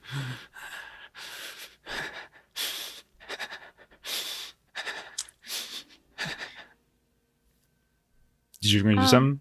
Yeah, can I do like another stealth roll to like try and like further hide, like maybe get into a bush or something, like pull him with you me? You want to with, move like, somewhere hand? else? Yeah, like move somewhere else away from where Yeah. it's currently roaming. Sure. Grab him. Like, Or you're gonna leave him here to die? no, I'm taking him with me. Okay. Yeah. Oh god, this could be awful. And it is. Okay. Let me just do a little quick roll. Real quick roll here. Okay. Thank you, Farkadev. There's now 2d6s for the beach party. Oh, those look like Oh, four there's for 4. me, I think. He wants me to, I think Farkadev is telling me to kill Gilly here. That's what I'm getting. But I have to run the game now, so I can't see chat. So I was just going to assume that's what Farkadev meant. No. So maybe you and Mudan get a little panicked as it's starting to move through this high grass. It's getting, and it's just, you don't know if it knows exactly where you're at, but it's like it's hunting and hunting and hunting. And then finally, maybe Mudan leaves first, or maybe he's, and he just starts running, like running further into the island. And Gilly, and you're going to? I chase after him, yeah. And you hear, and so like you wait maybe for its head to be turned the a different way, and it's, and then suddenly, Mudan like steps on like some kind of debris, and we hear the rustling of a chain or a partial of a chain, and all of a sudden, and then with these huge, massive front claws, just starts like butterflies swimming in the dirt in the direction of. Gilly, go ahead and roll. What do you want to do? What do you want to do? I'm scared shitless. Yeah, go ahead and roll Valor. That's fine. I'll take that first. But then you're gonna have some options here. Yeah, taking that one. Okay. Take a point of shadow from Dread as this thing. You look back, and you're probably a little closer to it because Mudan ran first, and it's like barreling down on you. It's not quite to you yet. How do you want to handle this? You tell me. I don't know if anybody has any ideas. That would be super fantastic. Running? Obviously running, but like, do I have path options? Like, you can roll. You can run deeper into the aisle. So like there are actually. How about this? Roll an awareness or a scan. Okay. Okay. Great You success. notice that there are a series of like the kind of that I was describing to Iriniel and Erebon before. Like there are these, they almost look like paths, like narrow paths, much more narrow than this creature could potentially walk on. Now it's got these huge claws. It could try, but you're not sure. It couldn't follow you as easily. So you could potentially skirt alongside of them. It kind of curves along as the sort of like the hill moves up the side, and there's a fairly far drop down into the water, but like that's definitely a potential path you can take. You can just go straight on into the vegetation. There's like no real trail there. You just see lots of trees and bush and high grass. Maybe you can get lost in there again. You can run back to the beach. Those are probably your three choices. Like beach would likely mean combat for sure. I would say if you head into the bush, if you run, you could potentially do another stealth test in there to hide. If you take the other path, that's probably going to be some other role that likely is going to involve like you like kind of balancing yourself or kind of partially climbing, partially walking, as this thing is then going to have to make a roll to keep from like falling or something like that. Okay. So those are probably your three choices. Then Gilly would yell for Mudan to start heading towards the grass. Okay. All right. And so he's like, and he just starts running, screaming as loud as he can. Floy, you would hear that screaming. Yeah, with this, I would crawl out from under the boat. Okay. Probably start headed inland, see what's happening. Okay, so you Yeah, start and that's running as you after. hear Gilly yelling for Mudan to head to the grass, to the grass. Okay. Gillian, where do you go? I'm also going to start heading towards the grass to hide. Okay. So it's going to chase you and coming in after you. Floy, you're probably about 100 yards behind it as you see this thing just shoulder right into a tree, and the tree just splits, just falls down. And you can see just teetering down to the ground. And then the second one right next to it on the other side, you can see it sort of scrapes again into a huge chunk of the wood just from the shoulder flank of this thing as it dives deeper into the forest. Gilly, go ahead and roll. Let's see first if you can. Let's see first if you can kind of move through this thing, this heavy area. Just do an athletics test as you're trying to essentially outpace it through this heavy grass, like using the nimbleness of being able to slide between the large trunks and the stone and the bushes and things like that in ways that this thing can't. It just has to power through. So roll athletics to see if you can get some separation first. Do we have any dice left? Are those for Jeff? There's 4. They're not for me. They're never for me. Let's No one see. likes me. Everyone hates me. Oh, failure. Oh no. And because it's a failure, it will manage to catch up to you, and we'll get a chance to swing at you essentially. So if you can continue to try to run away, like you continue to make that, just try to escape like we're kind of semi in initiative. I'm reading that you don't want to go full toe to toe with it. If I'm misreading, please let me know. Okay, so it is going to fetal position. It's all you can do. Just crawl inside of it. And then crawl out from the stomach. Be my own chest burster. And drop the doom. And that's how big there you go. To scale. It's not to scale. That's not to scale. That's not to scale. Sorry. Let me shrink that. It's very big. That's not to scale. It's much bigger than that. Yeah. It's about the scale room. It feels like. All right. I'm just putting this over here so for targeting purposes. All right. So it's going to target Gilly. So I'm going to put... Let's see. I'm going to put Gilly in combat. The Doom in combat. I'll put Floy, possibly, might come up, might not, we'll see. And so, this is just, I'm just doing all this because mechanically you can't just roll an attack. You have to go through the whole song and dance. All right, so it's going to attempt to, bite you. That's it. That's what it's going to try to do. You are small, and so as it tries to bite you, you just sort of duck down under like this, and you crawl underneath this heavy, thick brush, and it just rips the brush out of the ground over top of you, and it thrashes it about. And when it realizes it's not you, it just kind of lets it go, and then it's going to go down for a second one. Remember, this thing has multiple attacks. Yeah. This time it does hit you with a great success. Take 8 points of damage and make a protection test. Okay. I am You are wounded. As it goes down for the second bite. It doesn't have its third attack. It has not fully recovered. So you are fortunate there. So Floy, at a distance, you see this thing as it's pushing through this row of trees, knocks a few of them down, just begins to thrash around in this high grass. You hear Gilly like yelp in pain.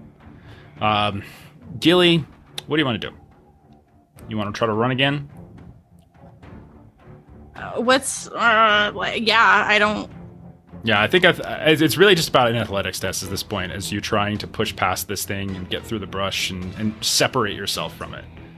Yeah. Which I'm fucked because I'm weary. There are still fellowship. Yeah, and you can use them in this case dice. because it's definitely combat.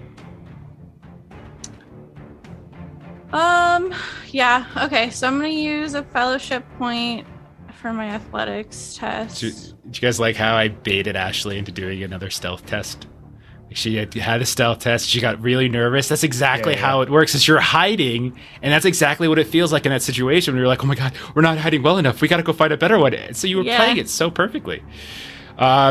You do manage, despite. Where would we say you got wounded? Like, what do you think? Is like if I dove into the thing, I got like clipped on like my hip when it bit me. Yeah, and you just feel like it's the fangs, the rows of fangs just sink into your hip, yelp out in pain. It doesn't quite have enough of you to like wrench you up into the air like it did with the bush. And so it rears back, kind of tries to fling its tail around, because that would be sort of its third attack. That gets caught up in some of the trees, and you can see it just sort of thrashing around. And before it can kind of turn down to sort of smack on you, you're able to use that moment to crawl away, like kind of hop over this, what looks like an old stone wall, like half wall of maybe like the perimeter of a home or something like that. And you hop over and you begin kind of crawling up this mound over top of the hill and start running. Yeah, Gilly's screaming for Floy. Like, roll a stealth test as you try to hide. Christ. And Floy, roll an athletics test to see if you can kind of close the gap right away, or if it takes you longer. Can I still get Mudan, or no? I think. Or is he too far? This situation, like he's gone? It attacked you. He probably took the opportunity to hide, like doing what you were saying. Yeah. Yeah, that's a fail, Jeff. Okay. What kind of roll was that? I am Man. A one, and then a 3 that because you're where you didn't count. I am really my glad gosh. I hacked into the Foundry roll mechanics. We're gonna get our first death tonight. Oh no! And Floy failed as well. So you see this No. thing. You see this thing as its tail gets caught in the trees, just kind of thrash around a bit, and then yeah. And then it settles on this hill that Gilly just scrambled my up. goddamn sweet grass. It rips over top of it. I'm sorry, Gilly.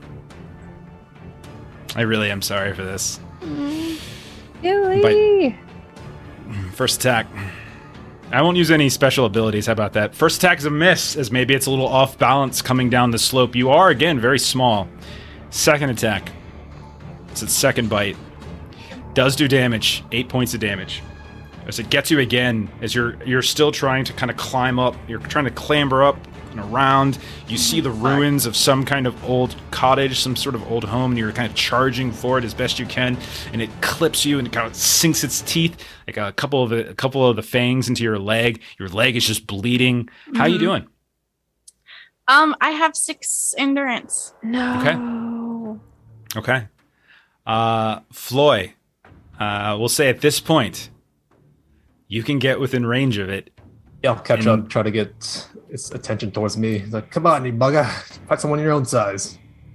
Says the dwarf. Says the dwarf. That's great. Exactly. He's That's like great. I 8 love it. inches taller than Gilly. I'll tell you what. Oh. More dice. Roll, Yay, more dice. Farkadev, thank you so much. Roll. I mean, you could roll awe as you're kind of shouting out, like with it making yourself look threatening and loud. Yeah, I'll do that. Okay. Floy, you have instruction to make the dice epic. Great success. Okay. So it sees Gilly as she's like running and limping and stumbling towards the ruins of this old home, and it turns around, and as Floy, you're screaming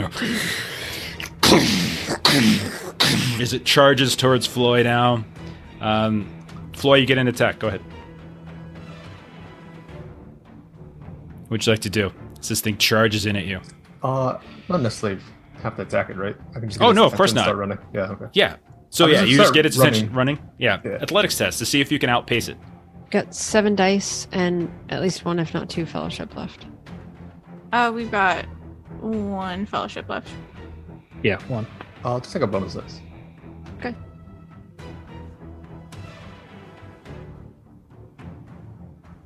Okay, Success. great success. You are, in fact, as it's charging at you, we all know that dwarfs are natural sprinters. That's what I've been training for.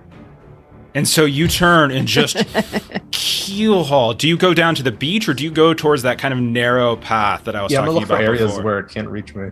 That narrow path is a little dangerous because you could always slip and fall at some point. That there is That's that fine, danger. I'll still take it. Yeah. Okay, so basically, what I'm going to say is if you roll an Eye of Sauron at some point, you're falling. Okay, Sounds good. all right. Okay, so you start running, and it's going to charge. So instead of it doesn't get up to you, so it's not going to be able to attack, and instead it's just going to, and you weave down this sort of.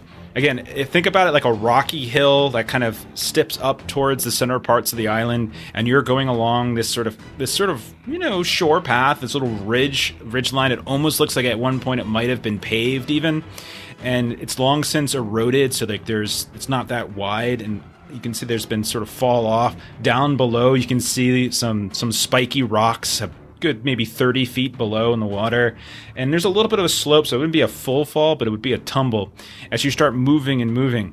What I'm going to do, as it tries to charge after you, I don't actually have skills for this thing, because that's not how it works with Run Ring. But what I'm going to do is I'm going to give it a D12.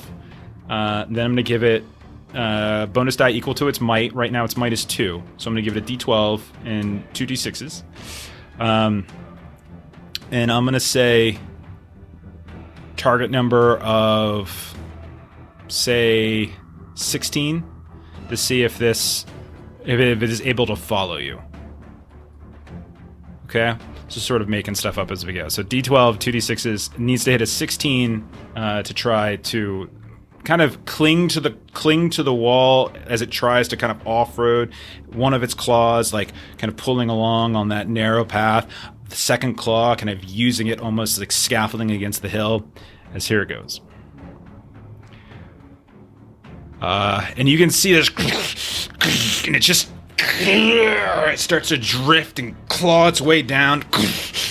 Floor, you can feel the earth begin to rupture. You look behind you and you can see old cobblestone just ripping up through the earth as this thing is like trying to run after you. Its right claw is like smashing down onto the cobblestone, causing to push down the last of the non-eroded part of this path. Further down, you see the earth begin to drift down the incline down into the water. It's trying to grab hold of this the upper portions of the hill, but it's and it just falls down, slides, tumbling, landing, splashing in the water. You see the rocks kind of just get destroyed as it lands on top of it. It kind of screams in pain. Floy, roll a d12. I'm gonna see if it lands on one of these pointy rocks or not. Ooh, fall damage. It does not. With a 2, it does not. But it does fall down good 30, 40 feet below. You're continuing to run, and the immediate danger appears to be abated. Now, it's still nearby, it's still in the water, but there's no easy path for it to climb back up. As every time it tries to climb back up, just parts of the wall begin, of the side of this hill just fall down on top of it. Okay. Everybody, and I do mean everybody, roll an awareness test. Let's see how easy and simple this is to get everyone back together. Not at all. That's a Sauron for me. Oh my gosh. Okay. Yeah. Feeling is All right. a great success. Gilly, you're able to, when you see the creature turn around, you probably heard Floy shouting. Maybe you heard specifically what he said, maybe you didn't, but you heard his voice and it charged after him. And at that point, as you're bleeding out of your side, you turn and you look and you can see there in the ruins ahead, kind of peeking out the poofy hair of Mudan, and he comes rushing towards you. Are you hurt? Let me see. It's okay. We have to hide. Yes, come inside. Right in here. There's a cellar. We can hide inside. Okay, and Gilly will follow him down there. Yep. Okay. Auriniel, Erebon, you guys ran off in different directions after you fought the thing that kicked your ass. Yeah. It was really fun. I had a lot of fun just like watching your bad rolls. And it's not All night. It's not an easy creature, but at the same time, it really kicked your bad roll. ass. It just You guys- really kicked your ass. Where was your lantern? Yeah. Yeah, that was what we needed. Your torches? You guys wander for a bit until it gets dark. Sun goes down to the west. You call out for each other. Auriniel, you were the one running back to the beach. So we'll say you get back and you see this pathway where you're not sure exactly what the hell happened, but you know that when you and Erebon walked through it earlier, it was not torn up with these huge trenches. You see trees that have been uprooted and fallen. You see blood on the ground. What do you want to do, Auriniel? Well, I mean, Auriniel is definitely going to panic for sure, because she thought that kind of what she and Erebon were going through was bad, and this is like even worse. We established, I think, a session or two ago that Auriniel and the group have kind of like a special like whistle or something that kind of we know to kind of signal each other. Whippoorwill. So Auriniel is Okay. going to use that to very, very, Okay. kind of just like moving around quietly, like just enough if you know to listen for the sound, you might hear it. Floy, as you couldn't go back the way you came, as the walkway was essentially crumbled, so you had to kind of follow this switchback path up the side of the hill and kind of work your way back, and it took you a while. Sun goes down, like I said, and then you hear the voice of Auriniel calling out, "Whippoorwill." Every day I'm here. What? Oh, thank goodness. Are you okay? I saw blood. Oh, yes, I'm fine. We have to find Gillido. She's injured. No. Where did she go? They must be hiding somewhere. And so O'Neill's just going to kind of continue. Sorry, I was thinking at the time that she is my fellowship focus and she got wounded, so that means bad things for me. Yeah, I did. Oh, do I need to roll on a wound table, Jeff? That's right. Yes. We haven't done that in a while. It should be in wound the severity table? wound severity. Yeah, go ahead and roll it. It's just the one. You just hit the one wound, right? Yeah. Okay, yeah, go ahead and roll. So 4 days. 4 days. Okay. All right. And I'm going to also say, because you guys were separated, that there isn't... Because I think, wasn't there a heal test you can do? I think there's a heal test you can do to essentially reduce that. Can I heal myself? I don't see why not. Yeah. Could I try that then? Yeah, go right ahead. As you and Mudan... And Mudan can help you, so you can... Okay. You know, you can kind of tell him what to do here and there. Failure. I'm weary. It's so you're still going to take 4 days. All that does is reduce the recovery time. Okay. Erebon. You kind of went in the different direction. Kind of went to the north sides of the island, whereas I wanted to make sure that if it was going to follow someone, it would follow me, and then I wanted to try find like a wooded area that I could blend into the trees if I needed. Yeah, that's not a problem. You're able to very easily, as the deeper you go into the island, the more kind of more wooded it becomes. You move around, and as you're trying to kind of find your wherewithal, you just hear like echoing within the trees. You hear first that kind of usual, that strange sort of the sounds of that very unsettling whispering, but riding over top of it, and even more pronounced, you just hear like this strange weeping. Just...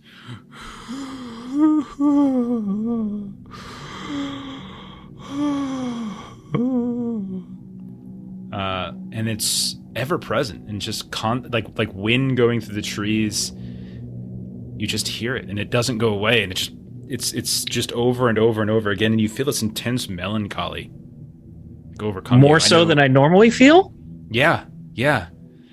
I know you're not the most empathetic person, but boy, man, really sad.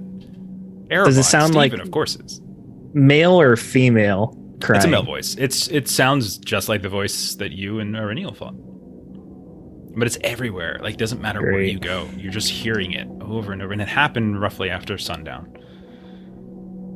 So it's not like I can move and see if it gets louder then. Yeah, I mean, you can, if you start to kind of wind your way along the outskirts, kind of get to the edge of the island here or there, like when you start pushing away from the ruins, with the overgrown ruins where there were the courtyards and the fight occurred, the pavilions and that kind of overgrowth tree, like it gets weaker and weaker. But even at the very edge of the cliffs of the islands on the north and the west, you can still kind of hear it, like that, the residue of it, very faint, but it's still there. Aurenial and Floy, you also hear it. Now you're a ways down towards the beach as you've descended back down, but you can hear it again, very faint in the distance. Aurenial, you would recognize the voice. Floy, you would not. Aurenial will update Floy that we had quite the battle with this when we were looking around the island. Why is it crying? Loneliness, it seems. I was trying to put a fallen ranger. We're going to make a cairn for him, and the removal of the body was what triggered this wraith to fight us. He spoke often of kind of his forever time here being alone, and we weren't going to take that from him. You can take care of it later if we must, but for now, Gilly, you hear the sounds of voices outside. You push the cellar covering up a little bit. It's not an actual covering of the cellar anymore, but it's just some sort of makeshift covering that you and Udon put together, and you hear that weeping as well. And like when you get up, do you have your lantern out? Yeah. Get So your like lantern out. I'll put it up and I lift my lantern and I'll do like our little like whistle thing. And so Floy and Aurinial, you would hear it. Erebon, you're still somewhat separated, unless you would say you would eventually work your way back around to sort of rejoin. I would have definitely gone a long way around, and I probably would have taken some time to make sure that I wasn't being followed first, so I probably wouldn't be there yet. Yeah. Okay. Yeah, you'll be the last to arrive. But other than that, Floy, Gilly, Aurinial, Mudan, you find yourselves near this torn up ground where this chase happened with a creature that nearly killed Gilly. And you don't see Erebon.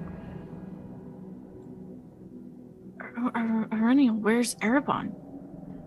He and I were separated. We had quite the fight with this wraith, and it seemed like we had made progress, and then it just was fully invigorated, and we had no other choice but to run. And Erebon ran in one direction, and I ran in the other. The way he went, it would take him a while to get back. I heard no further sounds of battle, so I believe he made it out safely, but it will take him a while to find us. And Gilly's just like shakes her head and she's like, the creature from the lake can get on land. That is frightening. Yeah, it went and destroyed our afternoon's work. Let's rebuild again. Was there any warning that we would be able to stay by the beach and do the repairs and know when to? I mean, the water started to foam and waves started to crash, but it was quick. It wasn't a slow warning. Does it appear that we have a bit of the battle advantage given the brush on this island? And like, mind you, Gilly's like on the ground, just super wounded. And I don't. Maybe you've been riding Mudan like piggyback rides, and he just kind of has you. Yeah. And I'm just like, I don't know what help I'll be. I would be dead if not for Floy. Always the brave one. So as you all are talking, you look up the hill towards the deeper parts of the island where Aurinial you came from. Mm-hmm. You see a figure crest over top of the hill. It's very dark. Can't really see it. It begins to descend down the hill. Is that the wraith? Aurinial will move a bit away from where the rest of the group is, and kind of do our whistle. Okay. There's no response. You hear in response instead. No. And then you hear a. And you see, as it gets closer, it is in fact the wraith that you fought at the pavilion. You see its sword is kind of dragging behind it, and it's kind of moving, weeping. You see it begin to hum like this little dirge, this soft dirge, no voice, no words to it, just sort of hums, and just interspersed between it, like you can just feel this sense of melancholy overcome everybody. The three of you go ahead, roll Valor.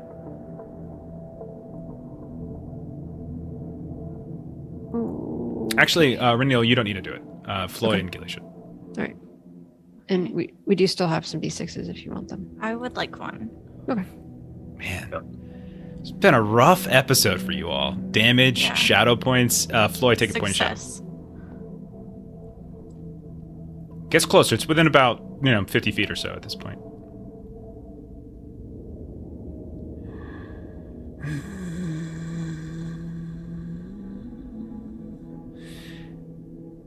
Erebon, you hear very faintly the sounds of whippoorwill, whippoorwill, whippoorwill, like urgently. And you crest over a hill, shift between these trees, and you look down this hill and you see the light of Gilly's lantern. You see everybody there. They seem to be alive. Gilly is, for some reason, on the back of Mudan. They're about 100 feet away or so.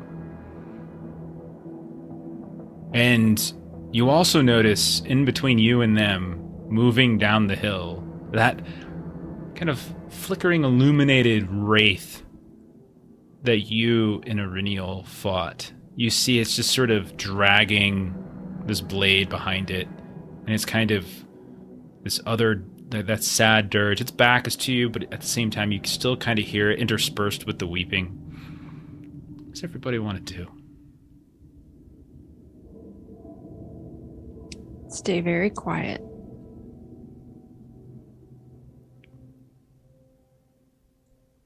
Gilly dims her lantern. Okay. Erebon will yell out. Okay. I'm still here. Floy, what do you do? I'll be ready just in case. Okay. You see this figure kind of whip around, kind of look towards Erebon, and look back down to where the light was shining. Knows you're there.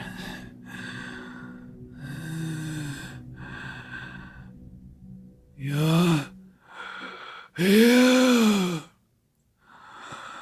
Are you my payment? Payment for what?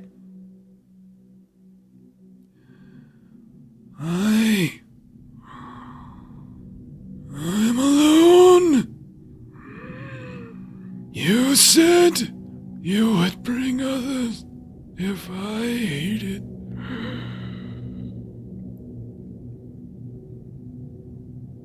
Who said? And then you betrayed, attacked me. Betrayal.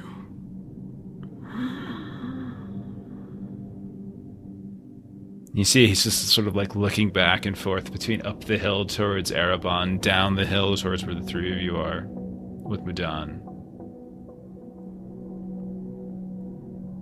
What do you do? I've brought the others. They're up here. You just see him kind of like step up, arms kind of go wide for a moment. You see like the tatters of the clothes kind of flickering. You lie, just like he did. Liars, undeserving. Why am I cursed? And you, the undeserving, walk free.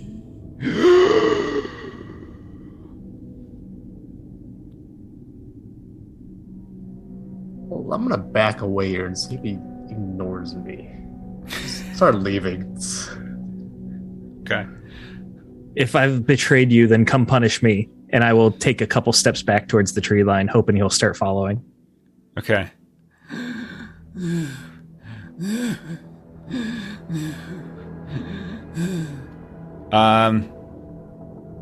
He'll move in the direction of Irinial, actually.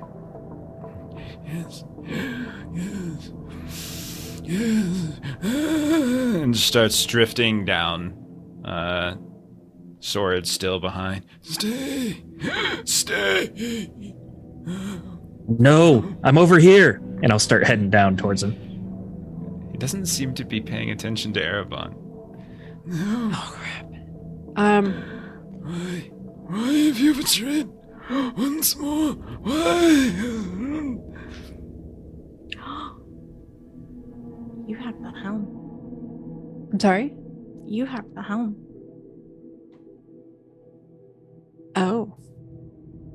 Indeed, I do.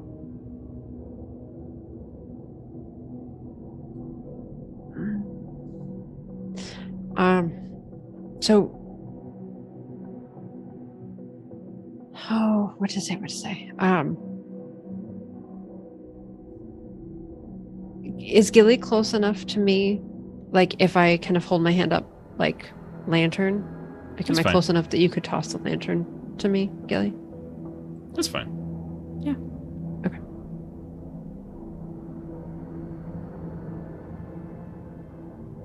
So I'm gonna kind of take the lantern, hold it up,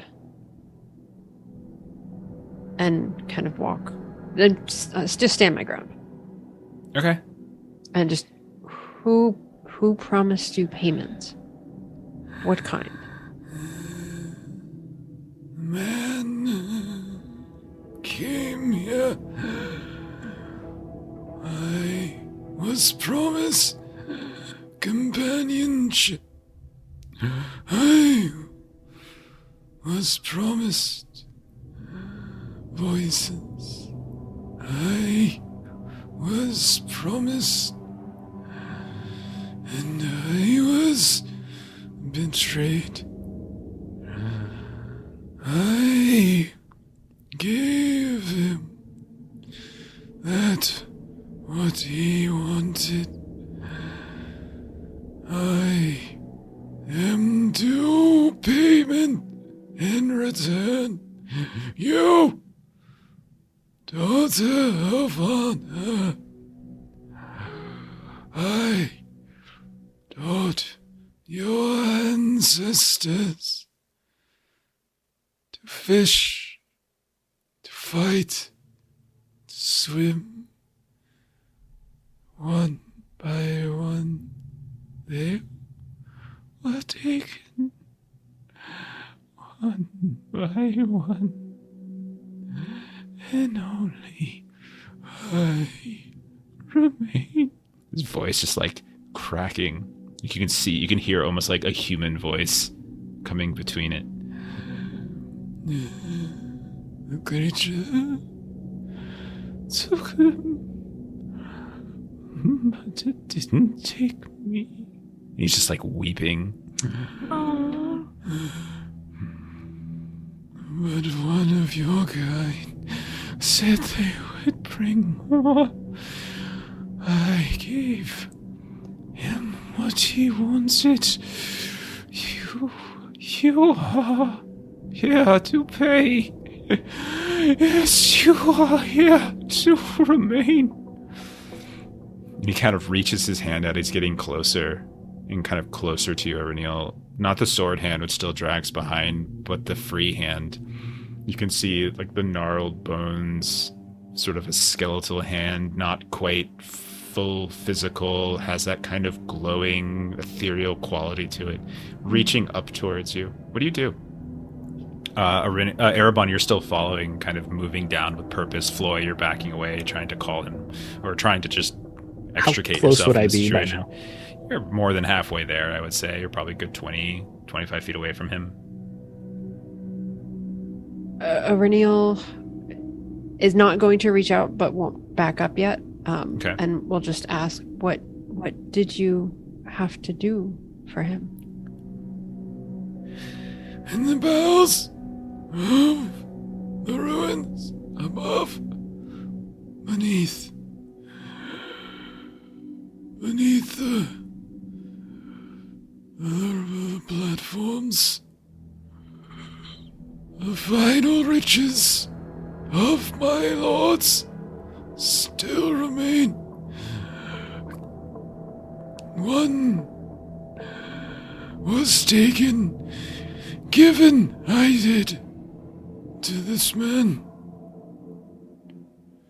Cursed they all are, for those who bore them died brutal deaths. Quick with bugs and sickness. I gave it over.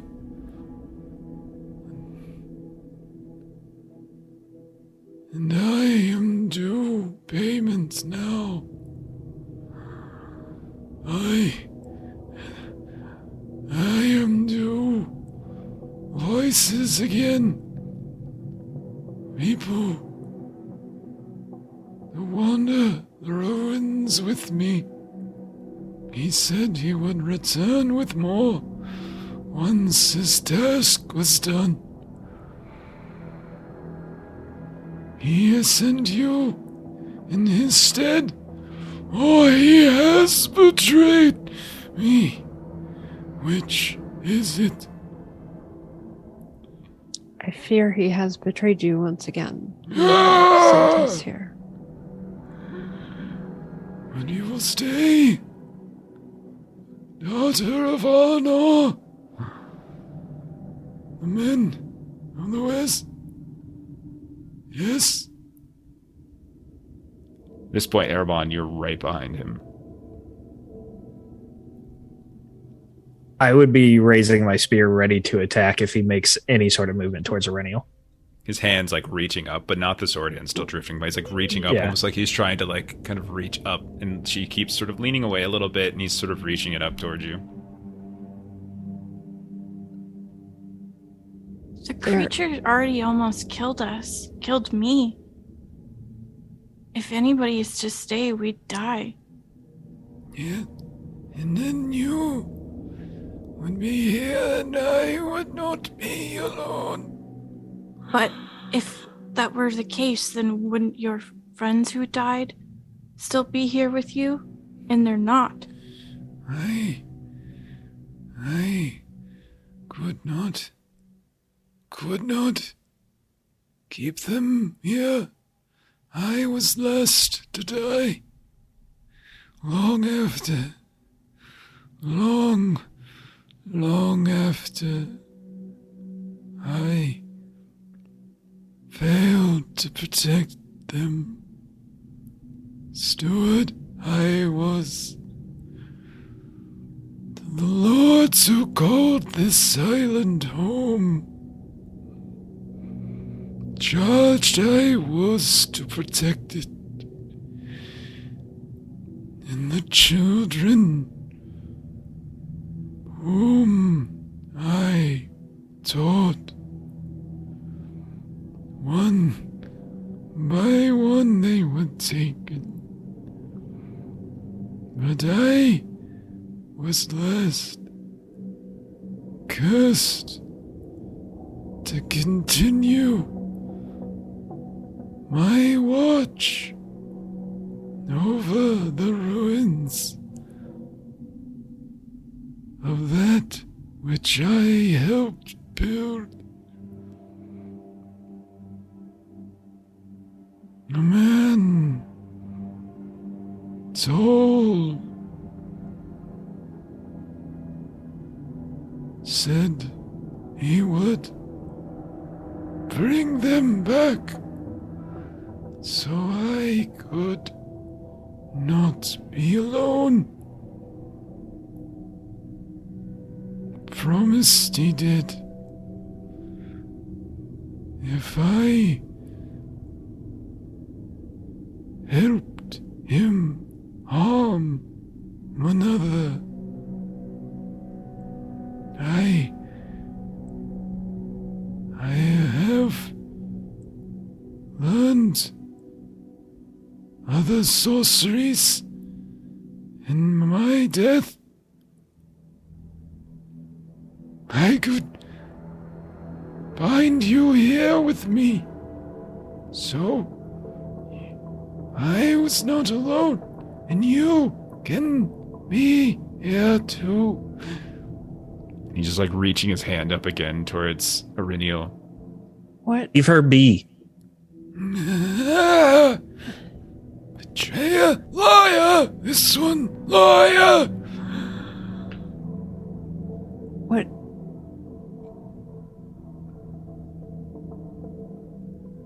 Who was the one that promised you, and what is your name? I.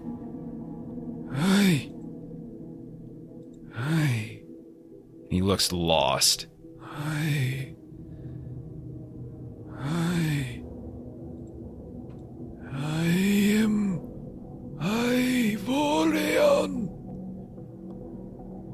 And the man named himself Reinhold.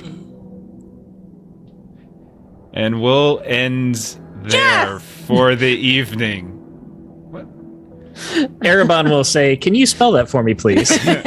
Yes, I think it's RQT7, the pound sign, at gmail.com. Okay. Oh my goodness. All right. I knew he was a slimy. What? He's very nice. He has a well-kept beard. Thank you very much.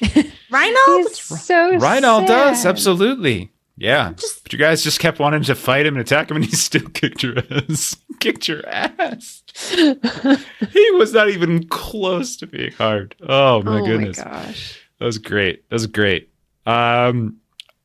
Oh. I did not think we would be on this island the whole night, but yet here we are.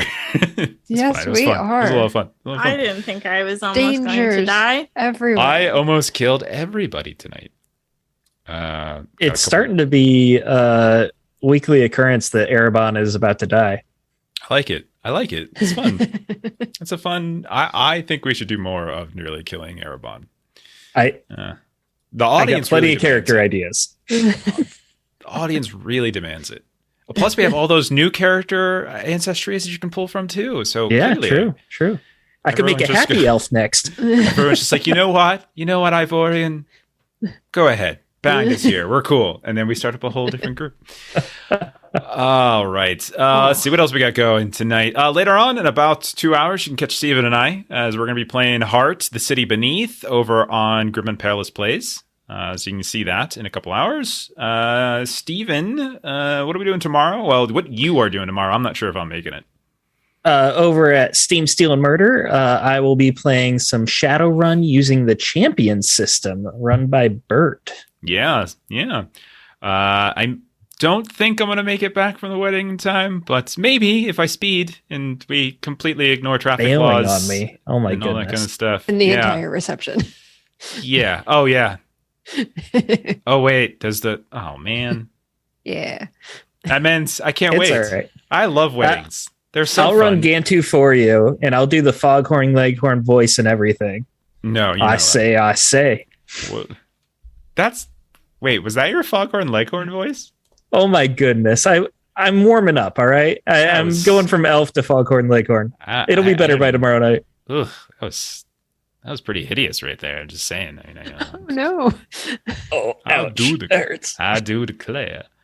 So I have a voice over on Deadlands that I use, like Bartholomew Phelps Jr. Wow, Mr. Erebon, you seem to have been wounded That's too this evening." suave for Foghorn Leghorn, though. That's What's true. with Foghorn Leghorn? I mean, we Give it a both taste. just tried and we were nowhere close. So. Give us Well, I a was better just- taste. I think does Gilly. Wait, I thought Ashley was asking what Foghorn Leghorn was. Like she didn't know what Foghorn. No, I meant like your official voice for it. Colonel don't- Sanders. I don't do impressions, Gilly. Ashley, I do voices. Okay, I'm not some comedic shtick. If you want voices, go talk to Jeremy. Okay, I do accents for atmosphere. Okay. Okay. Okay. Fair. Unless it's John Travolta. Oh my god! I love doing. It doesn't sound good, but like in person, it makes more sense. It's like oh my god. Do you do that when you're Mr. by Carter. yourself? I do. Alone? I talk to myself all the time when Melissa's not here. I keep telling Melissa to go to work because she won't, because that's when I practice my voices, and I can never practice my voices because she's always working from home. Something's going to have to be done. Let's see. What else we got going? Monday, speaking of Jeremy and some others, we'll be playing Holler over right here. So we continuing that Savage Worlds game. And I think next Friday, I don't know what we're doing next Friday yet. We're still kind of doing our one-shots as we're not going to be starting up a campaign again until probably June as schedules are out of whack. One of our friends getting married. A few of us are taking trips, so we don't want to commit to a campaign and then have to skip a bunch. Yeah, it's a bonkers month. Yeah. All right, let's go ahead and rate someone too, I think. Let's do that as well. I'm gonna start Parade for Vorpal Tales. Everybody, thank you for hanging out tonight. Thank you for all the bits. You helped save some of the players. It could have gone a lot worse for them, for sure. Yes. We really do appreciate all the love and attention you're giving this game. For those of you who are watching later on YouTube, we really, really, really appreciate it. Love One Ring, love this game, and we'll see you next week with more, and we'll see what happens now that they have some interesting information to deal with. So, good night, everybody. Good Bye. night.